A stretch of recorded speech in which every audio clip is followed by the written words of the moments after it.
Okay. I can't. Okay. I should get it. Anyways, we're back. Yes. For chapters 9 through 16. A Report of Thorns and Roses. By Sarah J. Maas. Oh, is that correct? I think so. I didn't ever look it up, but you know what I did look up? So last time we were talking about Area 51 or whatever. Oh, in yes. Ilvermorny, or however you say that. I did not look up the pronunciation clearly because I'm still like, however you say that. However, it is not in the desert. It is in Massachusetts. Oh, and it was founded by a runaway Irish witch named, nope, I'm not even going to try it. Isolt Syra? It's probably, nope. It's probably some old Celtic name that it's very difficult to pronounce. Like letters that aren't even there. And then her nomad husband, James Stewart, it's located at the highest peak of Mount Greylock in Massachusetts. So it is not in Area 51, unfortunately. In Massachusetts. Although that'd be that's a cool theory. I mean, hey, maybe a cool theory. Listen, maybe there's another one. I mean, there's multiple magical schools in Europe. Maybe there's more than one in the United States. But here's the thing: maybe it is in Area 51, and they're just saying it's in Massachusetts because of the greenery and all of that. Right. It could be. It also is kind of uninspired that J.K. Rowling would choose to put it in Massachusetts, because I feel like the witch trials, the Salem witch trials, and all that. So I feel like it's kind of uninspired and unoriginal for her to put it there. Sure. But also, like, I get it because practical magic is set there. Like, everything is set there. A lot of witchy things. Yeah. Yeah. I get it. All right. So, anyway. Different type of magic. Theories. Back to the topic of this podcast. Yeah. So we were starting on chapter 9. So my first thing that I wrote down for chapter 9, so they're out, so Lucian and Feyre are out on a ride. It's like one of the, like, she's trying to get him to convince Tamlin to let her go and go away, so she can go back to her family and not be involved. And so, like, while they're out on a ride, he's talking about, like, all these, like, random fairies who are coming out. She's, like, inquiring about all these random things, and he was like, they crawl out of the shitholes from hell, and talked about her, like, being commanded by her. And I want to know what you think. Like, what do you think about that? No, okay, so I mentioned part of that. Where did I don't know if that was here.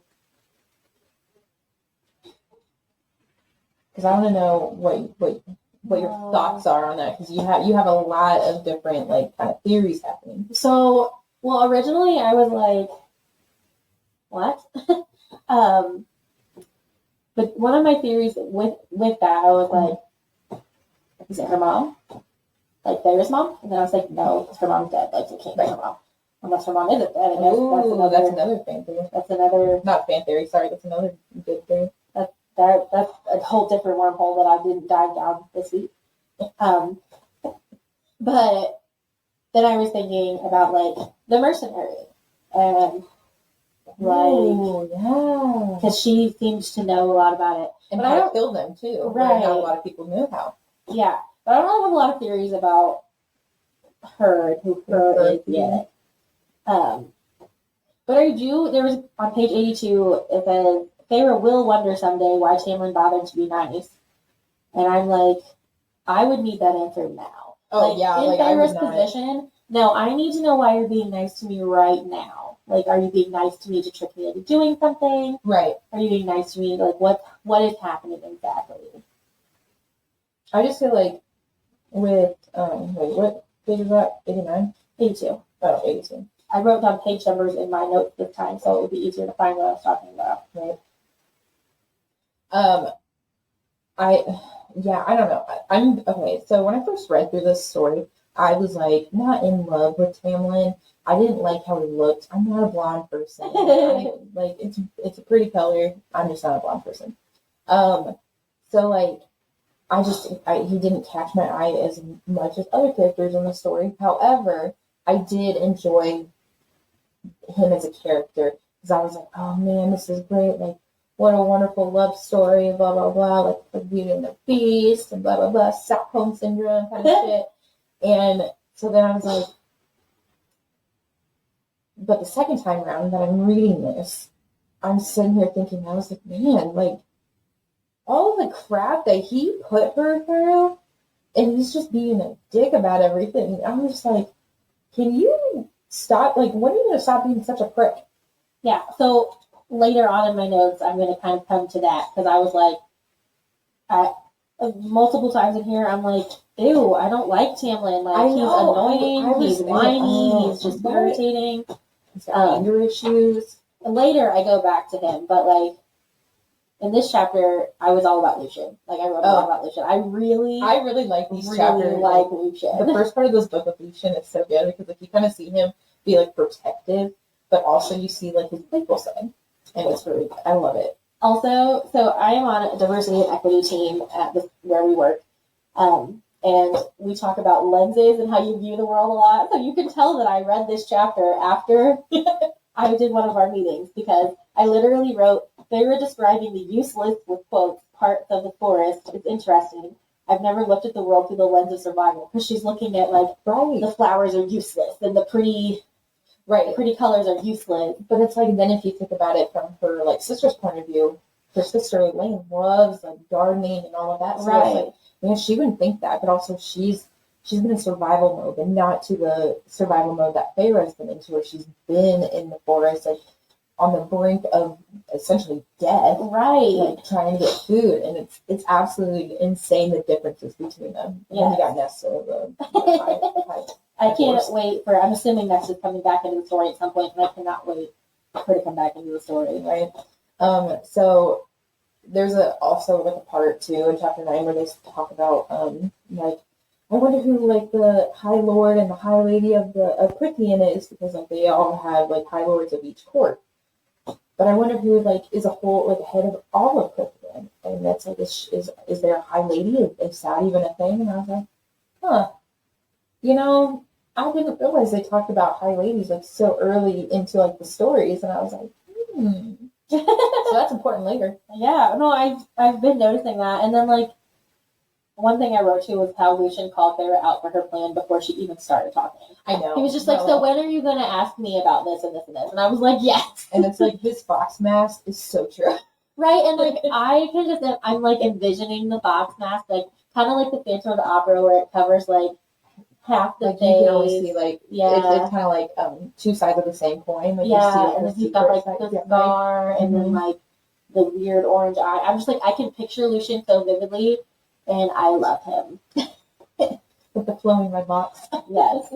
Except I always picture him, and then like I read the red locks and I'm like, because I always picture him with dark hair. Right. That's how I first pictured him. I honestly thought Lucian was like Tom Hiddleston. Like that's what I picture. Honestly, whoever, I don't know. I just picture him as like the prankster, like low key, like the god of mischief, right? What is it? There's another. I don't remember. He plays Loki or whatever, and like Supernatural, but he goes by like 2 different names. Like at first you don't realize he's actually like essentially Loki, but then I can't remember. It's been a while, but honestly, like hands down Loki right there. Yeah. So I see that, but then when I hear like the flaming red locks, so it's like it's not ginger, it's red. Right. So I'm like, so then it throws you off. Yeah. Plus, look, like I get it. He's from like the Autumn Court. No, I don't know that yet. Oh, I know that he's not from the Spring Court. Okay. The look on your face. Yo, did you ever see like did you ever see on the, what is it, Jimmy Kimmel Live or whatever? Is it Kimmel? Or Jimmy, who's the other one? He has like a band that he always like does stuff with, and okay, anyways. Yeah, that's right. Is that Kimmel? I think so. That does like all the singing and the Ariana Grande. Yeah, I was about to say Ariana Grande. Yeah. So Maisie Williams, I think her is. Maisie Williams. Game of Thrones. She, spoiler, by the way, for anyone who hasn't seen Game of Thrones. Whoa. I haven't seen Game of Thrones. Are you gonna watch it? Probably, but I've read the book, so. Okay, well then you kind of know. So Macy is like just casually talking in an interview, and she's like, "Oh yeah," and then I find out Arya dies, and then she just stops, and just like starts crying, upset. She's like, "Oh my god, I'm about to lose my job." And then everyone's like, "Well, if your character's already dead, then it doesn't matter." So it was funny. She just like panicked, and I swear I probably looked just like that. Oh my gosh. Anyway, So no, I don't know that yet. I do know at this point, well, maybe not at chapter 9, but by the end of chapter 16, I do know that he's not from the Spring Court. Right. But I don't know that he's from the Autumn Court. But that makes sense with the red hair and looks. Yeah, that's really all I had for that chapter. Oh, I had a couple more things. So, I definitely am starting to understand some of Tamlin's like feeling of responsibility for Farrah killing Andrus. Andrus. I think like Andrea, but I'm also thinking like Andrew. Yeah. So Andrus. Okay. So I kind of understand why now that I understand that he turned Andrus into a wolf, I kind of understand why he doesn't feel like it's entirely Farrah's fault, because he sent them out there. Yeah, he turned him into a regular looking animal. Given the size is a little bit of a giveaway, but like he turned him into that animal, and then Farrah killed him, and he probably feels responsible for that, because had he not turned him into a wolf, she wouldn't have. Like if he had still been in a human form, or humanoid, I guess, form, she might not have killed him. And the other thing I said was when I don't know how to pronounce the bogey. When the bogey came out, I'm surprised that Farrah listened to Lucian and didn't argue with him. Because I would have been like, why? What are you talking about? And looking around, and then I would have been like all dead. And okay, so I think the reason why she didn't argue, because I thought about this too. I was like, I probably would be like, no, fuck you. Like, you want me to like stay straight ahead. Like, no, that's probably what it wants me to do, so you can like kill me or whatever. But she described like the forest went silent, and everything just kind of like stood still, and then like she could probably feel, and then the horse tensed up. Yeah, you could tell like the horse that she was on stared straight ahead and like didn't do anything other. Like it's like it listened to the command, and she's just like, oh shit, this is real. Right. Like, oh so God. I think that's why. I think she read the forest because she's so used to survival, right? And so used to it. Yeah, that makes sense. And I mean that's exactly what happened when she killed Andrus. That's true. She knew something was coming because the whole forest went still. However, she didn't realize that was just fairy power essentially happening in the human world. But anyway, okay, chapter 10. Found my first favorite quote of the book, okay? Literally, Lucian and Farrah's banter here is cracking me up. Because he's like, do you ever stop being serious and dull? And she says, do you ever stop being such a prick? And I'm like, yes! And then he's just like, there we are. Right. And it's like, Alice is like, yeah, that's what he needs. That's what he deserves. So like, go ahead and give it to him. And she's like, he's going to kill me. Right. And I feel like I have a lot of notes for how short this chapter was. I honestly only have one, and I'm still very confused. Like, I'm up to literally one of the last books, and I'm so confused about this. Okay. So, I don't know if maybe I'm just not interpreting, like, the writing correctly or what. But Tamlin's claws, when he's not changed into, like, whatever form he is, wolf form, is he even a wolf? I mean, it's a beast, I guess. Like, because he has, like, horns and shit. Yeah, he has, like, a wolf. He has horns. He's got, like, a wolf face kind of thing. Yeah. But he's got a feline body. Yeah, so I kind of imagine, like, the beast, like, honestly. Like, because he has horns, like, you can't see the picture of it, but he has horns, he's got, like, maybe not a wolfish face, but he does have, like, that, like, lion-esque body type. Yeah, so, like, here's the thing. When he's in his fairy form, high fae form, and he, like, there's going to be a lot of points about the story where he's, like, Favor's just, like, you can see the claws or his talons or what, not talons, claws like right there at the edge of his skin, ready to poke out. And it's like, hold on, is that like Wolverine? Wolverine style, or is it like nails to claws and like you can see the pointy starting happening on the fingers? So there's like one part where like I'm looking at my notes off the book and I didn't mark that part, but there is one part where like she's like, his claws, she doesn't say retract, but like she says his claws pop out, but he was still in his human form, but his claws were out. Like he was pissed. Yeah, was, like, they were at the table, right? Fighting when when she got attacked by oh my gosh, I can't remember what they're called. Yeah. When she got attacked by those. Also, a human girl didn't kill 2 of those on her own with no assistance. Not without Ashwood. Right, that's what I'm saying. So she's not human, and like I you can't tell me differently. Hold on, here's the thing though. Well, okay. That's gonna start a whole thing, and that's not even the chapter we're on. We'll come back to that. Okay. But anyways, I don't know. It's just like maybe the way I'm like reading it and like just the way I'm imagining it that it's like a Wolverine style. But it's like, hold on, that doesn't make any sense. Like when his claws come out, like they're out of his hand.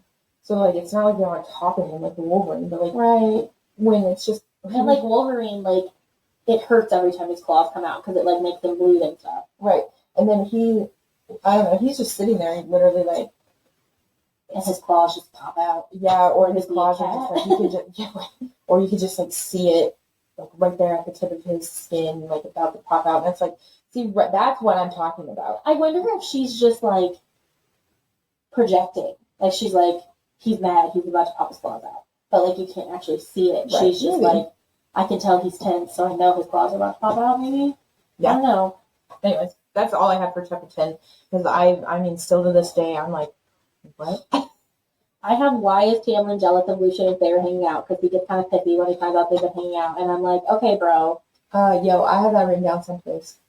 Oh, chapter 13. Tamlin jealous? Yeah. Like, well, he says something on page 93. I'm not sure what it is, but that's what I wrote down. And then on page 94, before I realized that it was is it Puka? Puka? Okay. Before I realized that it was like a fairy, I was like, what? He couldn't hunt or work, but somehow her father made it to the fairy castle? Yeah, same. I was like, what in the... so, like... I sat there the entire time. I was like, this is a fucking lie. This is a lie. This can't be true. No.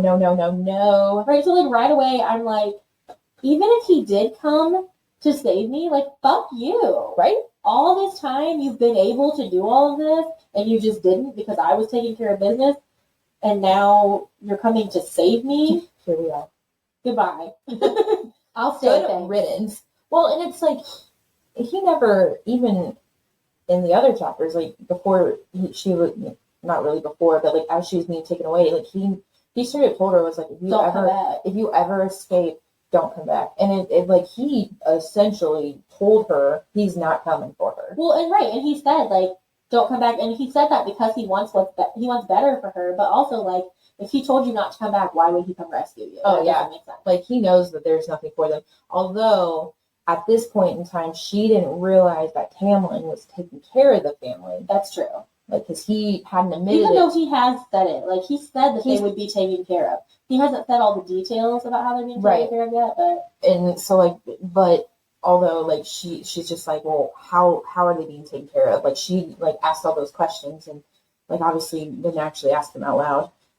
Or she never got the answer. But I think also she thought, well, if he's actually being taken care of and all of this, then maybe for a fact, like, he really did come for me because, like, it's a better life here and no one knows what's like in Prithian when you're in the human world because no one's been there for 50, 500, whatever years. Yeah. So, like, it's just, yeah. Anyway, I was pissed about that, and then I realized that it was, like, a fairy, and I was like, you idiot. Like, you should have known that they didn't come. If it had been, like, Elaine or Nesta, maybe. No, not like, even. Not Elaine, at least. I feel well, Elaine wouldn't have made it.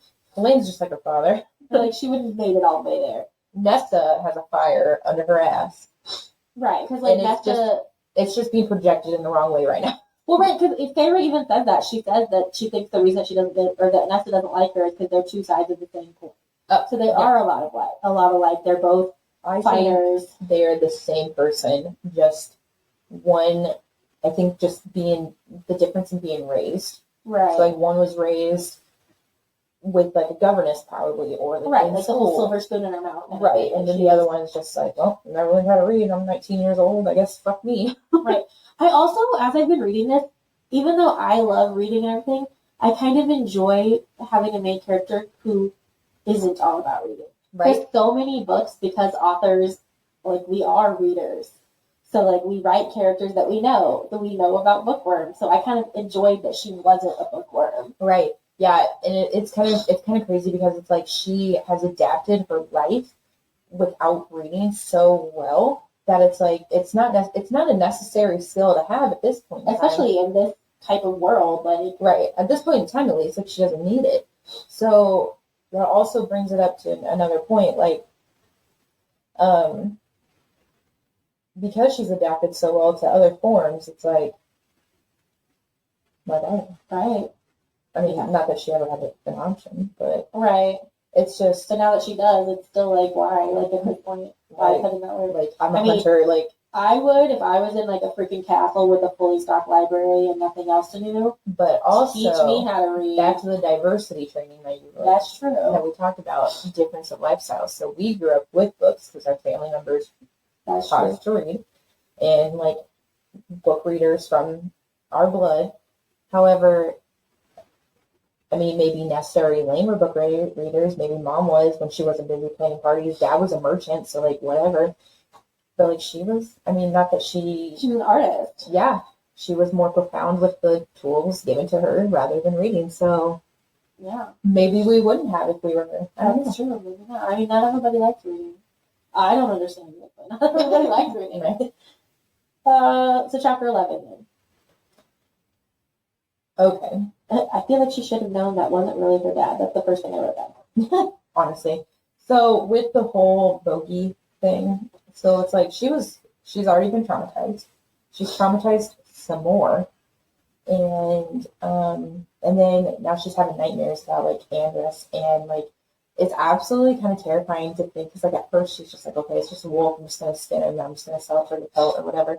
And then she comes back with, oh fuck, like that was a person, right? Like and then now she just sees like a skinless man laying there, right? That's like honestly, not that I never had like nightmares or dreams about it, but like I thought about it for a while. Right. After I read that scene and I found out who it was, I was like, right, and it makes you like, ooh, right.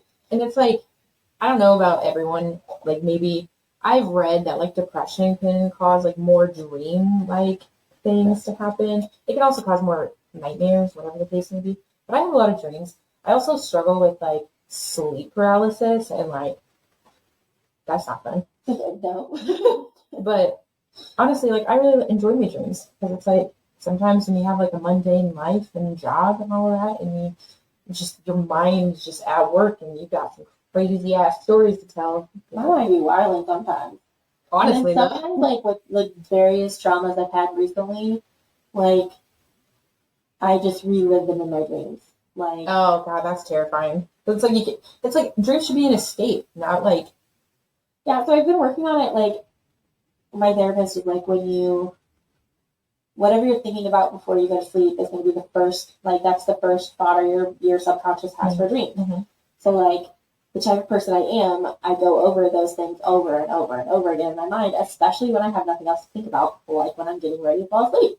So like I literally have to like play this game on my phone to help me fall asleep, so I don't dwell on all those negative things. I play Sudoku. This game is called Cody Cross, and it's kind of like a crossword puzzle. Okay, I know that is. Yeah, we play that game when we go to sleep a lot. So okay, so we were watching Vampire Diaries the other night. Well, I wasn't really watching it. I was just kind of like listening in the background. I was doing my own thing. Will, my boyfriend, was watching it, and he fell asleep, so it's still on, and I'm still hearing it. I'm like looking up every now and then watching it. I'm like that person. And there was a part where what's her name? Elena, right? No. Mm-hmm. Elena. Okay. Elena is taking Stefan around to try to regain his right?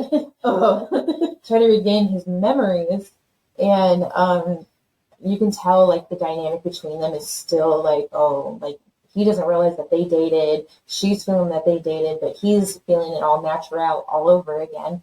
And then like they start getting close, and then she's like, I have a boyfriend. I shit you not. That night I had a dream to where like my current boyfriend was Stefan.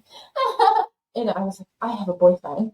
And I was like, what? But I was like, my dream wanted to go one way, and I was sitting there thinking like I was kind of waking up in my dream like, no, that doesn't make any sense, because like this person right here is my boyfriend. So like this is fine. Like this is natural and normal.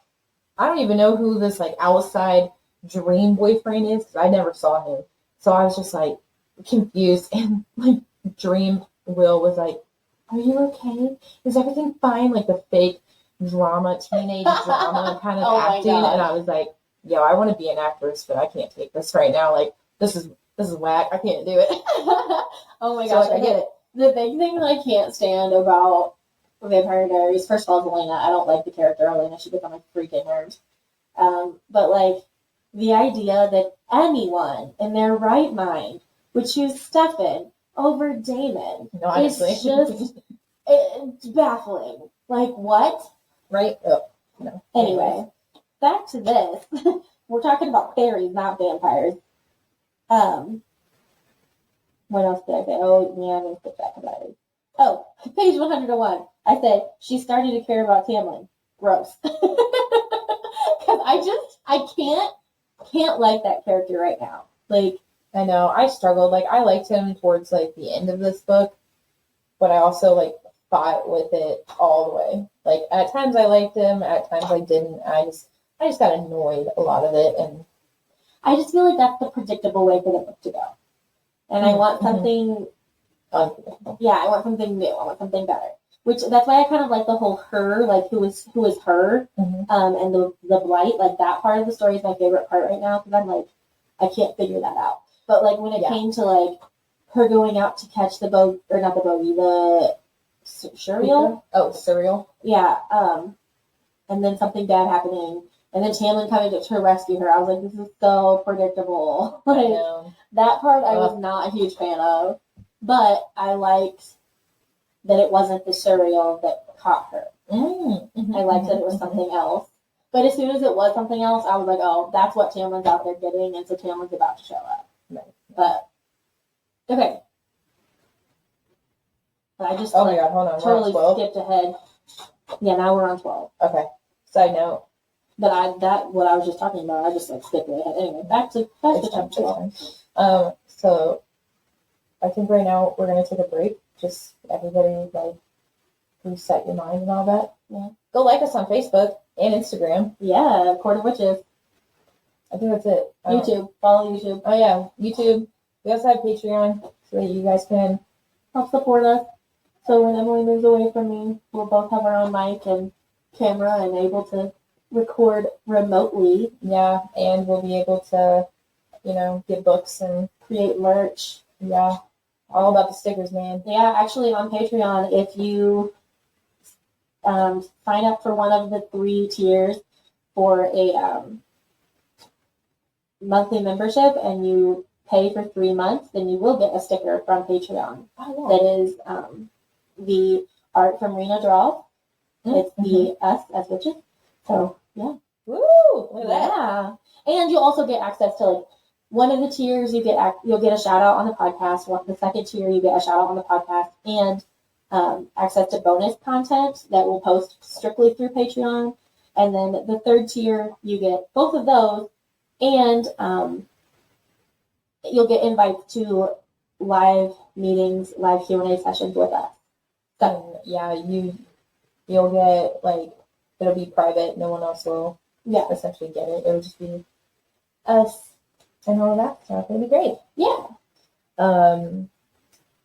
What else? I don't really have anything else. Oh, we also have a Gmail account. Oh yeah. courtofwitches@gmail.com. If you have any book suggestions or questions or requests for us.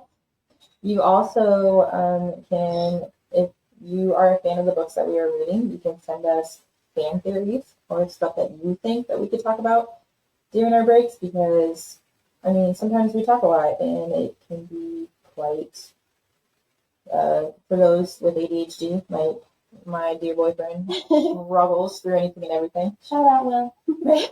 Shout out.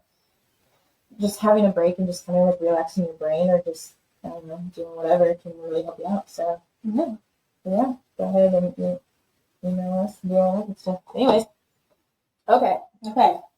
Chapter 12. I have a lot written down for this. I went down several rabbit holes. And I was back and forth. I was like, man, I should have said this in this chapter last episode. I should have done this. I should have done that. So, I didn't have a whole lot, but I had a couple things. I had a lot written down for chapter 13. But we're on chapter 12 right now. So the first thing I said was, I had another comparison to Beauty and the Beast. When Tamlin comes back from fighting the bogey and he's injured and she's like bandaging his hand, that reminds me so much of the scene in Beauty and the Beast where he goes out and fights the wolves and comes back and she's like, well, if you wouldn't stop moving, it wouldn't hurt as much. Right. And I'm like, yes. So that part reminded me of that. But like, I also love how everything that Feyre does, like Tamlin's just so impressed with her. He's constantly surprised by like, everything she can do. Like he expected her to be like stupid and incapable, and ignorant. Yeah, which like in some ways she is. Like she can't read, she can't do some of the more like she doesn't know as much about the fairies, but like she's also very capable, and he's always constantly surprised by that, which I love. Right. So. Yeah, I think it's just kind of funny because I think he's so used to being high and mighty and like the most powerful being around that like when he meets somebody who like even somebody as incapable as a human as many of them have voiced their opinions on, I think it's just hilarious and he's just like, whoa. Right. What a babe. Well, and like I think part of that is the whole, you know how like sometimes rich people don't like let people know who they are because they're like you see all those Hallmark movies or Lifetime movies or whatever that are like the prince doesn't tell you who he is because he doesn't want to be treated differently. I feel like it's kind of like that. Like she has no idea, which I'm not going to say what I was about to say because I just realized we haven't got to that chapter yet. But he probably always gets treated so differently because he is who he is and like doesn't usually get treated like a normal human being. Right. And she does, well, I guess he's not a human being, but you know what I mean? Right. She treats him like just another person. In fact, she kind of is an asshole to him, so. Honestly, ugh. But you know what? He deserves it. It's fine. Yeah, he's kind of an asshole too, so. What a tampon. A tampon. Anyways, so, okay. What I talked about was, okay, when she, let me see. That was my pop bottle, just so you know. I gotta remember it honestly because I just reading it makes me like go down like several different rabbit holes, and I struggled just to stay on task when I was reading this chapter. Oh my gosh! So there was like a part on I think page okay, so page 103. She's sitting there talking about like, okay, I made a makeshift map with X's marking here, there, and everywhere. Just so like I know all like if I were to remain here, I know every single back alley way to get out of here.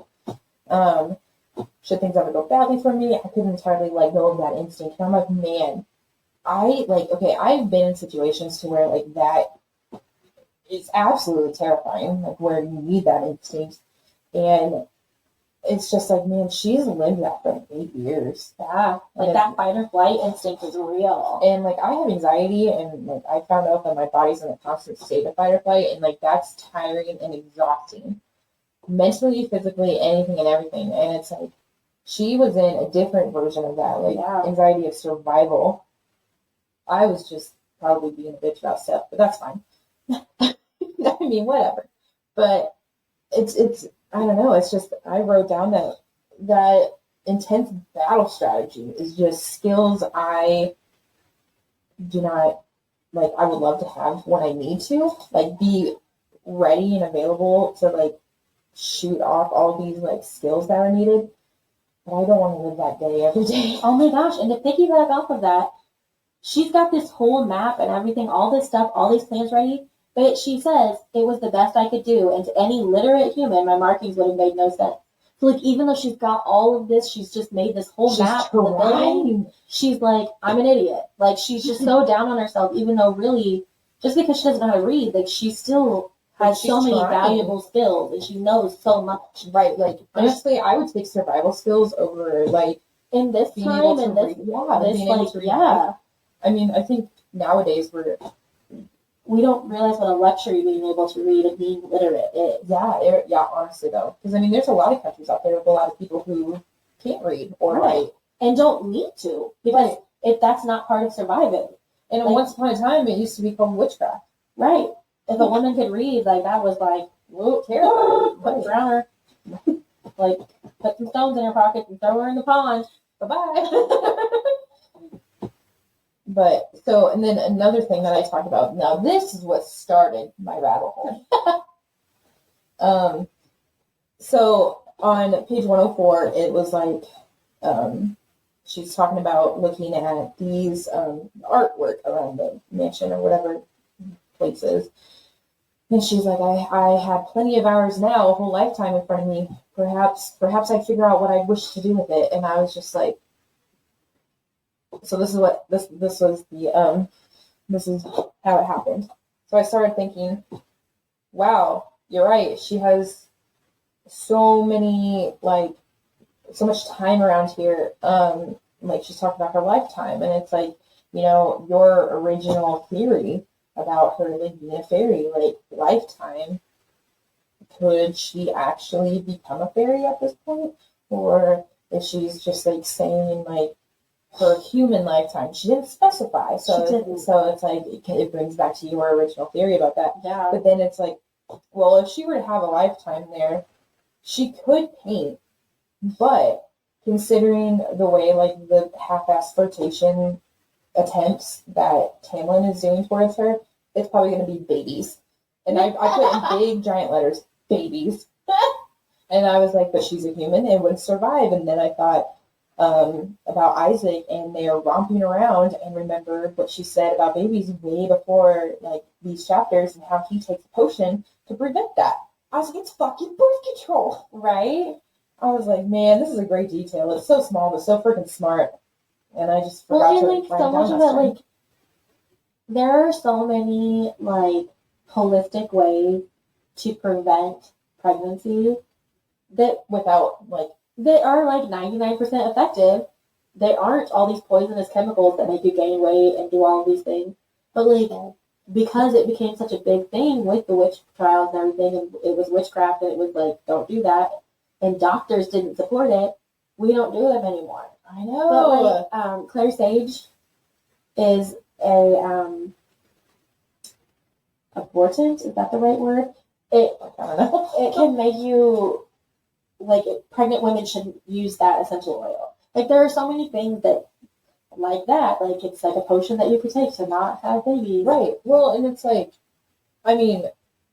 cultural reference. Nick Cannon is on his 8th baby, and because he couldn't handle himself. And it's okay, well, tables have turned. Women can't handle themselves, but she still has probably 1 baby, maybe 2 at most, maybe 3 if she's lucky enough.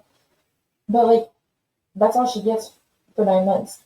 He's had 3 babies born in the last 7 months, right? How many kids has he had been born? Bro, it's just. I think by now you know what's causing that. You can do something about it. You're rich. I mean, even what is it? I think Kevin Hart gave him a condom vending machine. Oh my gosh, though, for real. I mean, okay, all jokes aside, I just think it's so much smarter to have men do the birth control version. Yes. They're probably less invasive. It's easier to reverse. Yes, getting your tubes tied is reversible, but not easily. Mm-mm. And, I mean, even if you want kids after you have your tubes tied, there can lead to more complications. Right. So why don't you deal it with the person who doesn't have to carry a child for 9 months before having it? And I'm not saying that there's a potion out there or a liquid that can help it, but I mean, there's probably some kind of medication or natural herb out there that can easily do it. Right. Well, or just getting a vasectomy. Getting a vasectomy is easily reversible and it's not invasive. It's an outpatient surgery. Try to put a bag of peas on your junk for a while. It's not a big deal. You're fine. But for women, it's such a big thing. And so much of being a woman is, so much of the value of a woman in our society is based on having babies. So not being able to have babies, which some of us can't anyway, it's a big thing. So going to get your tubes tied is a bigger thing than I feel like. Right, because if you want women to have kids, don't talk down on them when they medically and physically cannot have kids. Right, well, and women can't win. If they have a successful career and no kids, then they're cold and heartless and they should have had kids and they're not not motherly and not a woman. But if they have kids but also have a career, they're not a good They're mom. not giving enough. Yeah. If they stay home with their kids, then they're lazy. Right. Like, there's no winning there. You know what? Fuck y'all. Speaking of rabbit holes, goodness. Right. There we went. See, that's what I'm saying. But anyway, so I think it's absolutely amazing because I'm not going to say like it's happened. It's truth. Like, I'm not saying that this has happened before, but I have a feeling that there has been times where there has been like the state of the art potions or herbs or medicine or whatever the case may be in other cultures in years ago, like thousands of years ago, like Egypt, Greece, all that time, where it was normal. I mean, I'm sure the Greeks have done it, the Romans have done it, whoever, like, Yeah. they were like, male on male, women on women, like, they didn't give a shit. Like, it was pleasure, it was fun, like, that's what they did. That was their culture. Now, I know it's frowned upon from some people nowadays, but, I mean, that was the thing back then, so I wouldn't be surprised if they had male birth control. Okay, well, they have male birth control now. Like, it's a thing, but I guess I just go straight for like the surgery.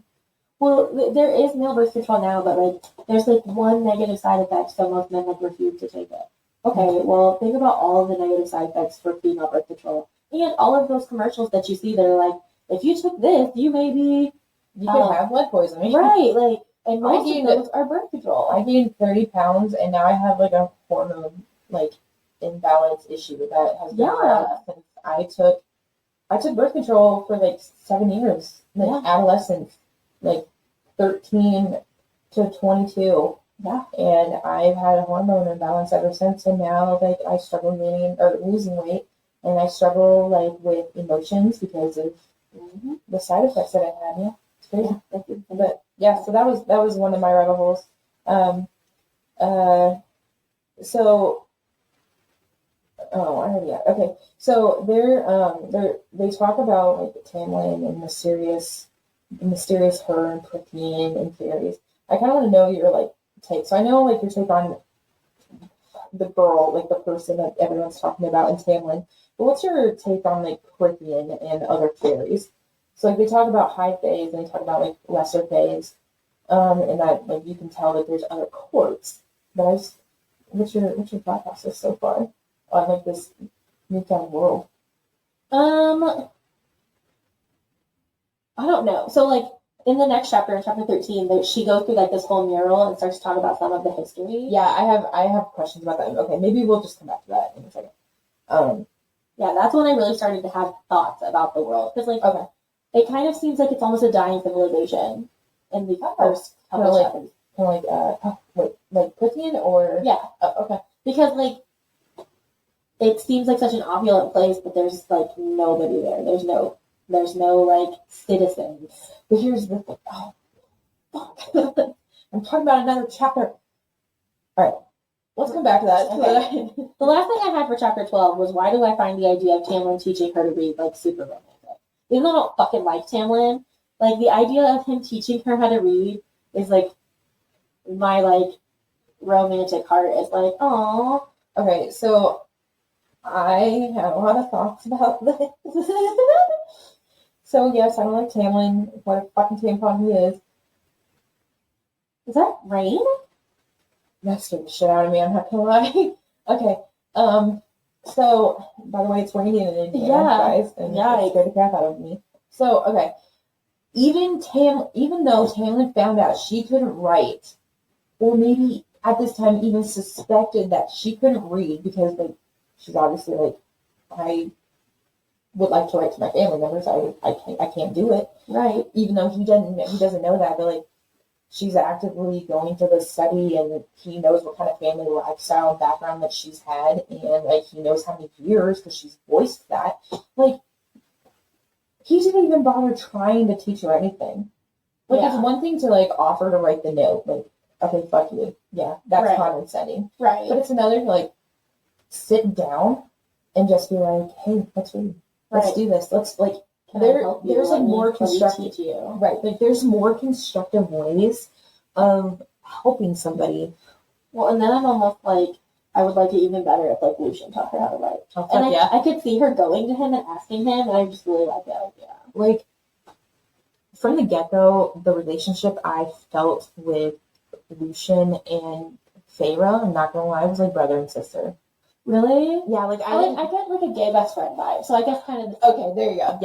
Yeah, I get that because it's like they love to hate each other. Yeah. I think that's why I got the brother sister vibe because like growing up, I always wanted a brother just so I could play fight with him because I was a roughhouser. I grew up with boy cousins, and that was my life.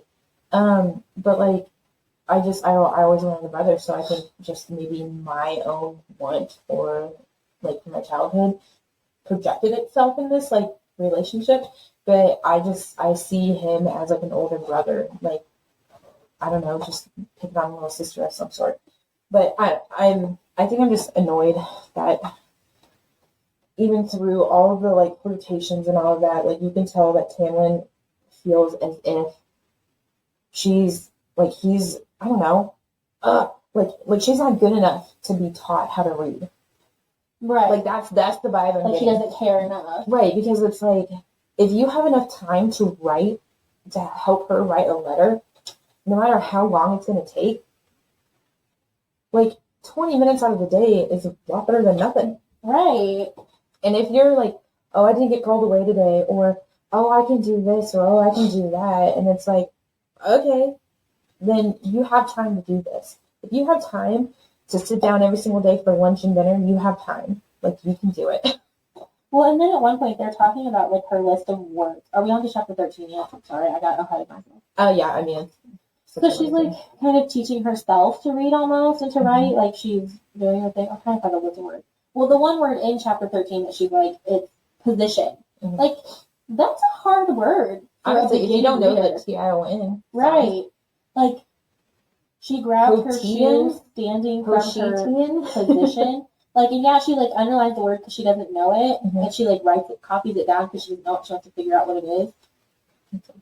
Yeah, but like, that's a hard word. Like, her being able to read, she just grabbed her shoe standing from her. Like, grab, that double B is also hard. Like, that's hard for kids to grab, and the blend of GR. Mm-hmm.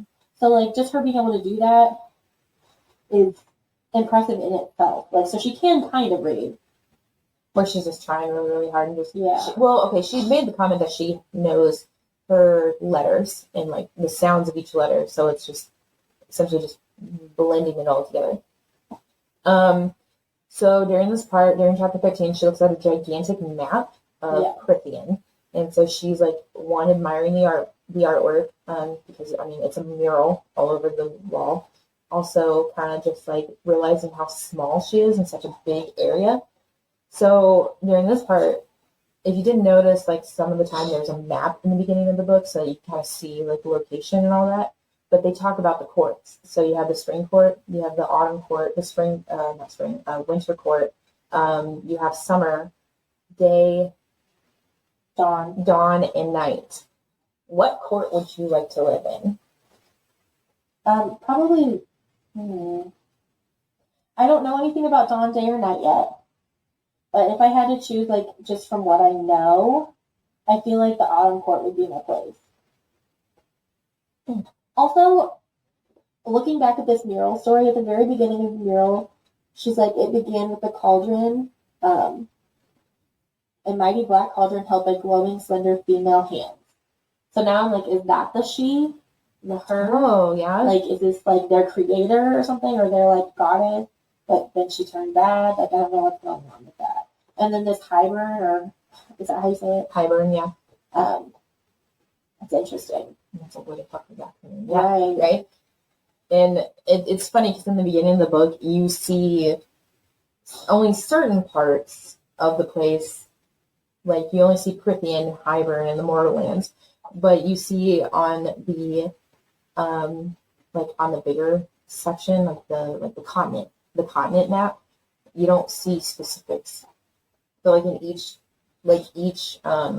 book, like more and more places pop up. So like you see where like more and more places are. So I think that's pretty cool, like concept and idea. But Also, like, it is interesting to look at the map at the beginning to see, like, because it says Favors Village is right here. Mm-hmm. So, like, if it takes 2 days to get from there to there, then how long does it take to get from here to here? Like, a year? Like, right. Well, and that brings the question, like, is there, like, a transportation system? Is there, like, a disappearing act like they do in Harry Potter? right, like an apparate type thing. Yeah. Yeah. Well, and then, like, she's like, Oh, and she's then like, also talks, can everyone do that? oh, or is it just like, Or is it only, like, high fae? right, Because there's a reason why they're called high fae and lesser fae. right, Asking the real questions now. right. Also, it's very interesting to me that, like, even within the high fae, there's still, like, caste systems. Like, Lucian and Tamlin are, like, up here. Well, Lucian and Tamlin are, like, up here. And then, like, Alice is also high fae because she's got a humanoid form, but she's a servant. I don't know if that constantly. Well, okay, her story will come out a little later, so like it'll make sense a little bit. Okay. Because have you ever noticed how all the servants all basically look alike? Oh wait, that description hasn't come out yet. No, I think the only servant I know right now is Alice, and then the other. There's only 2 servants right now. Okay, well, and now that I think about it, they didn't actually like talk about what they looked like. Yeah. Not yet, at least. Okay, well, I didn't take that back. Okay. Never mind. Come out later. So I don't know, I just got a lot of thoughts going through my head right now. So I don't think all high fae. So I don't think lesser fae. I don't think all lesser fae look different. Okay. I think like there's humanoid looking ones. There's other ones that don't, like, you could definitely tell are different. But I don't think you can tell the difference between like high fae. Like I could be high fae and you wouldn't know it because I look like this, but I'm actually like a lesser fae kind of like idea. I just get the idea from like earlier in the earlier chapters because when Tamlin changes into his human form, she's like, "Oh shit, he's high fae." Like, so it kind of made it seem like. Did she say that? Or maybe I just interpreted it that way. I know Lucian did. Lucian made a comment about like liking, like, oh, do you have men better looking than us, high fae? Or like, I think he said something like along those lines or whatever. I don't think she actually assumed he was high fae. Although maybe, I mean, with the power that he has, I maybe she just assumed. Yeah. I mean, hell, if he was a lesser fae and he had that power, like, I'd be fucking terrified of right. the high ones. Because they have more power than the high fae. While you look for that, I'm just gonna say I've always been a night court person. Just because of night, like, I'm more active at night. I have a tattoo of the fucking moon. Like, well, I've always been about like the night and day necklaces. Right. I've always been about the nighttime, starry night kind of lifestyle. So when I found out that she was going to spring court, I'm not gonna lie, spring is my least favorite season, and I was just like, it makes me think of Why? allergies. right, rain, clammy cold, gross, and I'm not a and fan all the of bugs come back from Right. hell. And I'm not a fan of flowers. Like, I like flowers, but like, They just make me sleepy. yeah. Also, I found it. Oh, you did? Okay. Yeah. So she says it says the beast flopped into the chair, the wood groaning, and then a flash of white light turned into a golden-haired man. I stifled a cry and pushed myself against the paneled wall beside the door, feeling for the molding of the threshold, trying to gauge the distance between me and escape. This beast was not a man, not a lesser fairy. He was one of the high fae, one of their ruling nobility, beautiful, lethal, and merciless. Oh, she did say it. Okay, she does say it. I don't know. I don't know. What else did I say? I think I'm just like annoyed with like Tamlin being jealous. Like, he's always been a jealous bitch. Well, and then I'm like, there's literally on page 118, I think Tamlin just offered to write the letter for her. And she's like, I literally wrote, yawn, Farah, get over yourself. He's offering to do something nice for you. What good is your pride at this point? Because honestly, at this point, the one thing standing in her way is herself and her pride. Like, I get you've been ripped from your home and all that. That would be traumatic. It's never happened to me, so I don't know how I would react. But honestly, like, he's trying to help you. And so far, he's given you no reason not to trust him. Because everything he said has been true. That she knows of anyway. Right. She believes that fairies can't lie. Right. So, like... But also, something else to consider. Being around these intelligent beings, essentially, is how she's, like, saying it. Yeah. Having that as a weakness can really fuck her over in the future. That's true. Yeah, that's true. So, like, that could be your downfall at some point in time in this story. Sorry, I just read what I wrote next. I said, don't you dare disrespect that book like that. Ask for a piece of paper, you absolute barbarian. But also, he has fucking gold plates. He can afford books. He totally can, but, like, so, you know that cutesy, like, stories that people who, like, are getting married to bookworms, they, like, hollow out a copy of their favorite book and put the ring inside. I would be so... Brittany literally thought about doing that and decided against it because she knew that I would probably say no if she did that to her book. Because I can't. I love disrespect. Books. Yeah, don't disrespect books like that. That's horrible. Also, I put personal note. I think pride is one of my biggest pet peeves. I know I struggle with it too, but in the realm of the universe, like, we're so insignificant. Like, get over yourself. Right, and I think she's also, like, struggling with the fact that she's insignificant to all these people. Right. So then that's kind of life, right? Like, we're all kind of insignificant in the grand theme of things. But maybe she's feeling like that because she's always been insignificant. She's always, like... But really, has she? Like, if she really were to look at her life, her whole family would be dead if not for her. True. So, like, she really hasn't been, but she just feels that way. But that's partially because of her, like, trauma. Because, like, and Nesta being a bitch. That's what I'm saying. Like, Nesta always telling her, like, you can't fucking read. What are you, a dumbass? You ignorant peasant. Oh, what you call it? You filthy animal. Oh, wait, no. That's from Home Alone. Merry Christmas, you filthy animal. Oh, my God. What does she call her? She calls her an ignorant peasant. Oh. Well, okay. I think she calls her a dirty ignorant pig. Oh, yeah. In your own filth. You're like a pig in your own filth or something like that. You ignorant peasant. Yeah. Yeah. Okay, anyways. Okay, and then I'm like, what is Lucian playing at? Because, like, this at the end, Lucian's like, if you were to go to this area with a dead chicken and a snare and blah, blah, blah, blah, blah. I'm like, what is he playing at? Like, is he giving her a chance to prove herself? Is he trying to teach her a lesson? Is he trying to get around some order from Tamlin and, like... Right? Because it's like they live in the land of the magic. Right, so, like... is there a magic spell? Well, it's kind of like the half elves.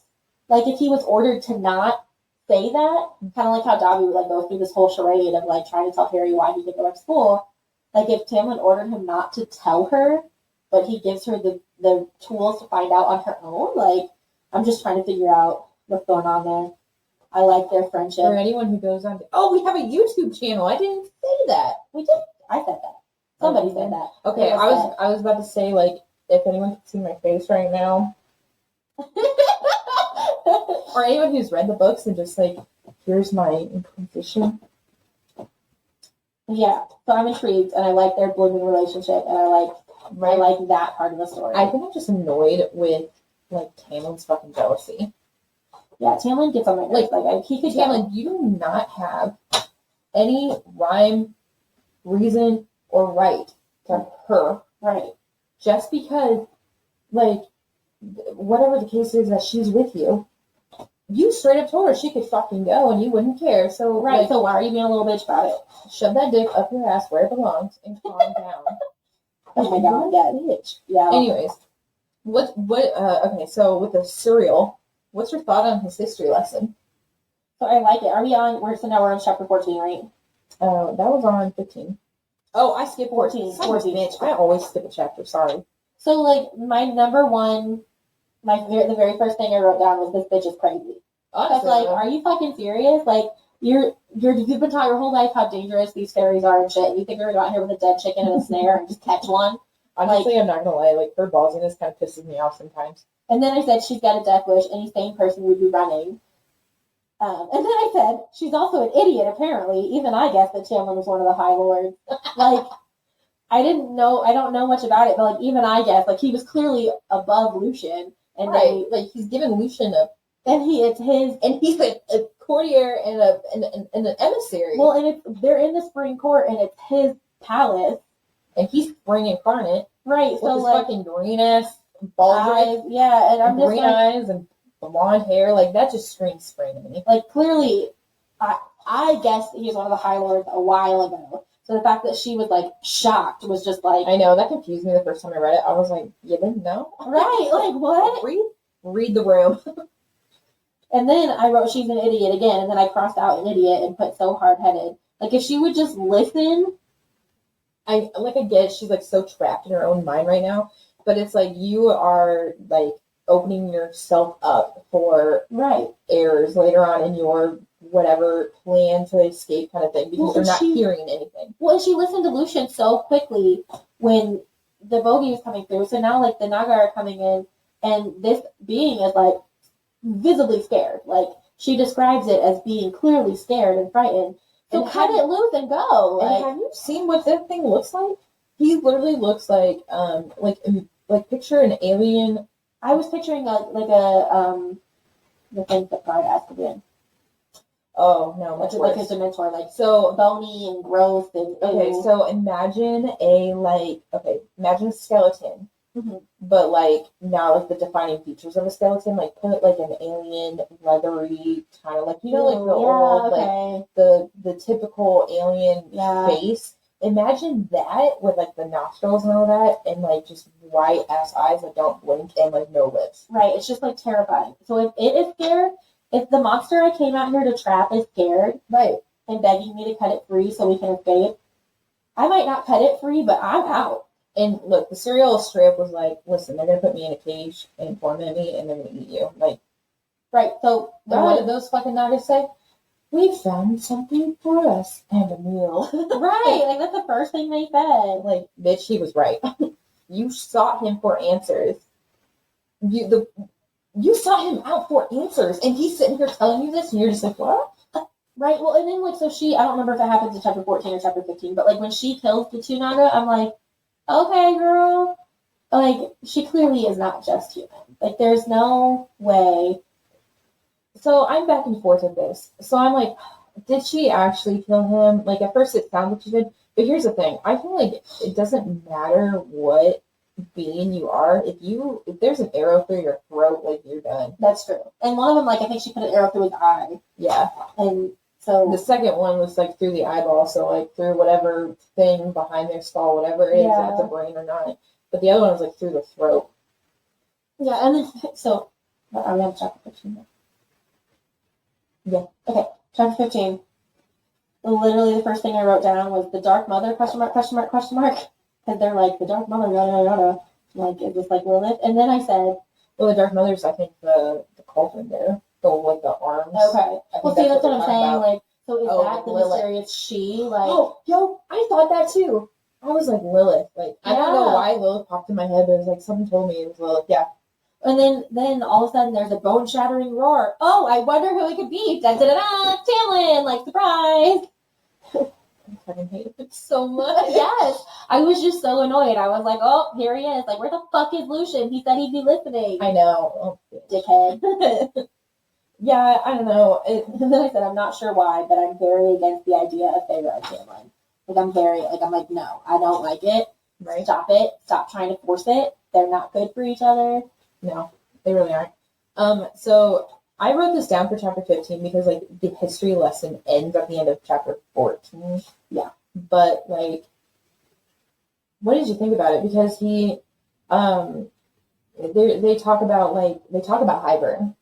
They do. And I feel like I almost kind of go back to like the whole Game of Thrones thing and like how they had the like, you know, whenever I heard Hybern, I don't know why I thought of Game of Thrones. Like I just thought like an evil looking man on right, top and, of like the one king has like I've read the books and not watched the shows, so I don't know how to spoilers just in case. Right, but like she has like they have that one like sorceress that wears all red or something like that. Oh yeah. And like she like is helping him take over all these lands, and I'm like, huh, like is that what's going on here? Like I like that you say that, because later on, I mean, like obviously Hybern comes back, but it's like they're is that the blight? Like is she? I just love that you say that, because it makes me think differently. It's just like, whoa, like that's actually a really cool observation. I didn't think of that. That's good. Because because Hybern comes back later on, obviously, like a lot of these places that are being talked about come back. Obviously, the serial's saying it, so it's important. But like, it's just kind of like the cauldron, like someone's holding up a cauldron, and then you're saying like the high priestess or whatever, like the sorceress is helping Hybern. So it's just like, is it not correlated? Obviously not, but like it's similar. Yeah, I like it. I like it. That's what it makes me think of. Ooh, girl. Love it. That's why I'm purposefully like, I literally have 2 books going right now. I'm reading this book and a different book, so I literally only read the chapters we're talking about, so I can have these like authentic reactions. Yeah. But that's all I have for chapter 15. That's all I had too, because I really just wanted to know what you thought of the history lesson. Oh, something about chapter 14. No, I should have put this down. The serial was like his human woman. Excuse me. I am my own woman, thank you. Excuse me. Here's something else too. The like stay with the High Lord. I wish she would tell you like what she needs to do, because I mean she's like, how do I stop this? Stay with the High Lord. That doesn't mean shit. I could literally be by his side and nothing fucking will happen. Right, like what do you want me to do? Am I supposed to like do you want him to have babies with me? Like do you want me to marry him? Do you just want me to stand there and look pretty? Like what do you want me to do? Am I supposed to fight with him? Am I supposed to take care of him? Am I supposed to lift him up? Like what is happening here? Right, and she didn't fucking ask. Am I going to be like his champion? Like, you know, in Alice in Wonderland when they're like, oh, she fights the Jabberwock because she's the champion. Like, something like that. That was good too. Anyways, so, and it's just funny because she's just like, High Lord, what? And I'm just like, bitch, you really didn't know? Like, right? He has the power to affect other fairies, and you really didn't realize that he's the fucking whatever. Okay. He literally turns to a fucking like gigantic ass beast, and he orders Lucian around. And has the power to turn other fairies into gigantic ass beasts. Like, right? What? You didn't know? I just only seeing like, see that she has such like tunnel vision. She has like such a narrow worldview, which makes sense with her upbringing and her experiences. But I'm also like, are you serious? Right. And it's also kind of funny too, because like she's literally in that fight or flight moment. She's not actually like taking in and grasping all the clues that are being thrown her way, because she's in that state of survival. Oh yeah. Anyway, so for chapter 16, oh my gosh, can I go first? Yeah. I had the very first thing I had wrote down was like just a personal like reaction because I was like, the idea of being covered in blood and gore and then sitting in a tub of water just grosses me the fuck out. Like, please honestly, tell me you at least wiped some of it off first. Honestly, I feel like, I mean, when she literally put it either in the eyeball or in like through the throat, either way, it went in her mouth. Right. She's got naga blood in her mouth, and it's like, what'd you do with that? I mean, I get it, like you're walking back and it's like in your mouth and you don't have your canteen, like, so I get whatever, but yeah. And then she like gets, like the first part of chapter 16, she gets in a tub of water, and I'm like, oh, like, please tell me you at least like took a towel or like your clothes and wiped some of that gore off first. Well, and it doesn't necessarily tell you if there's like a shower or what kind of like timeline we're in. So like, are they only allowed to have tubs? Do they have like buckets? Right. It's just like, how old school are we talking here? So I wrote down, okay, so in chapter 16 we find out that like Talon had glamored her family's memories. So glamored is just like, for those who don't care about the book and are like, or have read it or have not read it, whatever the case is that you are doing. Glamour is basically changing the perception of what you're thinking. So you can glamour people, you can glamour memories, you can glamour a lot of different things. And Feyre basically was like, that's invasive. Like, why would you change this? Why would you change that? And he's just like, well, I made it better. Right. So, like, they don't realize that I stole you. Like, they don't remember the big beast coming in. Like, all of that trauma has been taken away. Right. And, like, they did all of this or they did all of that. And I think what pisses me off about this, I get so angry when I think about this. Why didn't you fucking tell her in the beginning when she's questioning like my family? I gotta get back to my family. Your deed is done. Like they're being taken care of. Bitch, how? Right, explain. Like you couldn't have said that in like what chapter 9, chapter 5 when they're on the way back to the horse. Instead, he just uses some magic and makes her go to sleep. Like for 2 fucking days. Like damn. Right. And it just really makes me mad. It's like why didn't you tell her about the damn glamour? Like right, bro, stop being a prick. But like, am I the asshole for thinking that? Like, no. Is there some rhyme or reason for him not wanting to tell her anything? No, I think he just doesn't want to tell her because I get the feeling that there's like some kind of something like important about her. Maybe she's not fairy, but like something is important about her specifically. I feel like I don't know. This could just be me and all the fantasy novels I've read, but like something about her in specific is important. So I feel like he just didn't want to tell her too much because he doesn't want her to know. And even here, like in page 139. She's asking questions about the king and Hybern, and Alice like grabs her shoulder and is like, "It's none of your business, or it's none of your concern." So like I can see in that like that whole part where like they might not be able to say something like like magic and tell them they can't, but like it's your family. Like what are they going to do against anything and everything that's happening and freaking nothing? So why can't you just, hey, listen, I know you're worried about your family.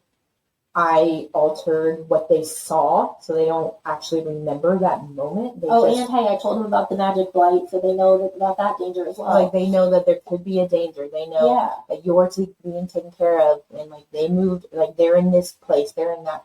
Like, she's asking all these questions, and you are just sitting there, what? They're taken care of. Don't worry about it. Clearly, she is going to worry about it. Like, she's been their main caretaker. Right. Also, I think the thing that pissed me off about Alice being like, it's none of your concern, maybe it wasn't when I lived with my family on the other side of the wall, but now that I live here in the Spring Court, I feel like it's absolutely my fucking business. Like, if I have to stay here for the rest of my life, like, I better fucking know what it's going to do. Right. It's absolutely my concern if there is an impending war and I'm stuck here. So that made me mad, especially because it was Alice who said it. Mm-hmm. But then, like, finding out about her and, like, raising her nephews. Was it nephews? Yeah. Yeah, her nephews. Because I think the blight took out the parents. Yeah. They were murdered. My sister and her mate were murdered 50 years ago, leaving 2 younglings behind. So, like, she's working for the 2 boys, and that's, like, very interesting. But then you find out, like, one of the boys is, like, 70 years old or some shit. Oh, yeah, he's, like, 7. Right, and it's like, what? Or no, he's adult age at, like, 90, I think. So he's got, like, 20 more years before he's an adult. Yeah. Like, an adult thing. And then on page 140 is my new favorite quote of the book. And you're going to learn something about me by my favorite quotes from this book. They're not the flowery romantic ones. My new favorite quote is, "Dead chicken's my sagging ass." Alice is my fucking favorite. And the quote, "Dead chicken's my sagging ass," is my new favorite quote that I think maybe I've ever read in a book. Right? So. Oh my God, that's my favorite. I love it. See, that also brings up a good point, though. Maybe there is magic telling them they can't say anything. Right. And she's just trying to be harsh about it, so, like, she'll never ask. Right. Because, like, I can't tell you.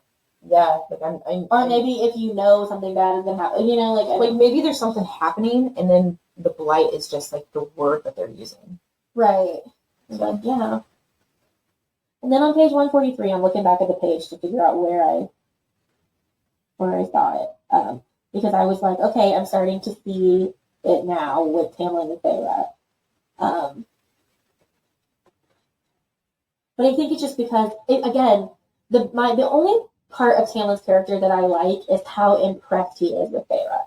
Like, he could be like, and sometimes he is, like, oh, she's just an ignorant human. But, like, then at other times, he's so impressed with her. Like, he's like, I wonder if your family realizes it, that everything you've done wasn't about that promise to your mother or for your sake, but for theirs. And that they're fools for not seeing it. Yeah, and then he almost apologizes because he's like, I know when I said it earlier it didn't come out well, but I could help you. And then she's like, leave me alone, because she has too much pride. But right. Well, then he's just like, you gave him so much of you. Like, do you even know how to laugh? And I think that's where, like, the turning point for, like, this relationship was, because he's, like, actually, instead of, like, half-assing his, you smell nice. Right. Your hair looks clean. Like, right. Half-ass comments. He's actually, like, trying to get to know her and, like, know her as a person through her trauma that he is so well versed on because he's part of it. But just, I think, do you even know how to laugh and all of that? And actually showing her like a legitimate smile Well, and was then just like like nice and able. I would really like to know, like, see if there's an interview or something. I'm gonna have to do some research later to find out if Sarah J. Maas is a big fan of Beauty and the Beast. Because also when she asked for the paint and he's like, "Oh, you like art?" and like he's like, "Yeah, you can paint wherever you want." Because she was like, "I'll do it outside and I'll and work." then- And he's like, "There's a gallery." She's like, "There's a gallery?" It's like there's a library. Exactly. That's what I picture, and I'm just like, "Oh my gosh!" Like, is that what this is? And then he said something there. I had it closed off when I inherited this place. It seemed like a waste of time to have the servants keep it cleaned. So at some point, there had to be like enough people coming in and out of the palace, or the whatever, I don't know if it's a palace, whatever they call it. There's been enough people coming in and out to see a gallery. Right. But like now nobody comes to visit. So like what the fuck happened? And why did he inherit it when he wasn't originally supposed to inherit it? Like I have so many questions. Well, it's been talked about how fairies like live forever, but then he inherited it. Did it say like his parents were murdered? It didn't say. It just said that he wasn't supposed to have inherited it. Like it wasn't supposed to be his job. Oh, it's like he had like siblings. Yeah. Maybe he had siblings. Maybe. I don't know. That's the He last definitely thing I didn't have any written down. sisters because they wouldn't have inherited it. Right. They would have been saved. Right. I think it's just really cute. Like, I think when I started really liking him was like that turning point. Like, have you ever smiled? But also when he's like, when he hears the whole, like, you like to paint, well, there's a gallery in here, because he actually smiled. Yeah. Like, and she's never seen him smile. She's seen him, like, And dripping with fucking that. blood. Yeah, and she's like, oh my god, he fucking smiled. She said the high That's word a of the thing. spring court, just grinned. Right? Like, Yeah. hell froze over. Yeah. That's fine. But, yeah, so anyways, that was chapter 9 through 16. Yeah, so next time it'll be 17 through 22? 8 chapters. We're in education and we don't know how to do it. 24? Oh, 17 through 24. I don't teach math. I do teach math, but I teach myself the math in the morning before students get there. So that's how you do it. But yes, so this episode went a little bit longer, but we hope you enjoyed the little break and the random tidbit. Follow us on Instagram, Facebook, YouTube, all of those. Check out our Patreon. And we will see you next week. Yay! Also, sorry about the quality of YouTube if you do check us out on YouTube, because we're still working through cameras. # Patreon can really help that. Yes. Anyways, bye! Bye.